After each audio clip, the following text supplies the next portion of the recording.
Hello everyone, I'm Saliha Bava. I'm going to be talking about how do we co-create a relationally responsive world even as the world is burning. I want to speak to this question from a socio-political stance by drawing on three threads from collaborative dialogic practices, a tradition set forth by psychologist Harlene Anderson. The three practices are the politics of knowledge, the politics of language play, and the politics of participation. Before I speak to these three practices, a quick word about politics. I'm not speaking to electoral politics, but to the power of discursiveness and witness, what we co-create together in language, talk, text, and interactions, the collective power. I'm drawing on communication theorist Sheila McNamee's words when she says, what people do together and what they're doing makes in the world.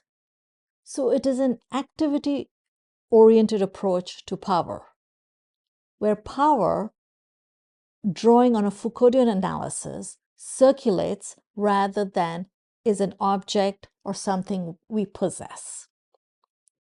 This is an unfolding in every context and relation that we find ourselves in. This is a form of relational play where we come together and through the creative process of trial and error, create that which comes next, which makes up not only our sense of self and the other, but also the relationship and the world as we know them. So let's talk about politics of knowledge construction. Knowledge is an activity, social and dynamic. It is produced in our everyday interactions. It's situated in historical, cultural traditions. Through discursive participation, we produce and co-create or co-produce knowledge. Being responsive is a social process of both sense-making and knowledge-making. So how I interact with my gestures, with my utterances and language supplements what comes before, creating coherence and furthering understanding and relationships.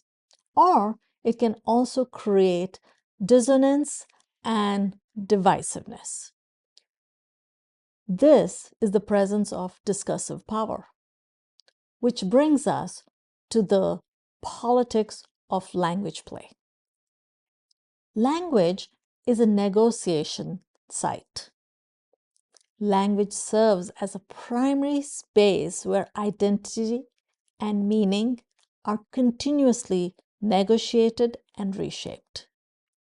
Language is also situated in time, place, and relationships. It is a contextualized and contextualizing space. Language lives in use, not just in dictionary. Take, for example, the word fire. We might think about fire as used for something to cook. But in everyday speech in the US, the youth of today often use the word in frames such as, that's fire. And through the tone and the way they're using it, they're meaning, it's great. Which brings us to participation.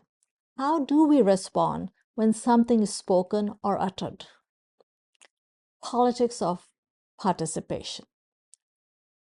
Our social actions arise from within daily interactions, talk, and language.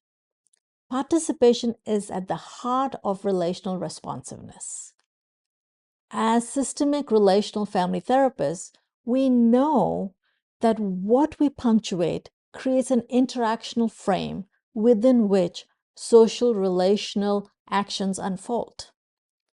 This is most palpably visible in how communities are interacting with ICE in the US.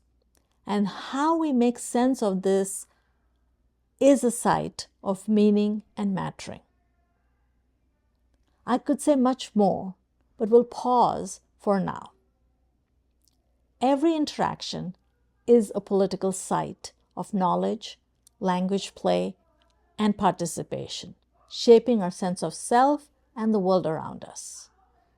The interactions are not purely interpersonal in nature if we view the relational dynamics as a socially embedded performance. I thank Kristen for inviting me to make this video, and I thank you for watching it. I hope it gives us some active, actionable threads by which to weave our actions, especially when life feels draining. Thank you.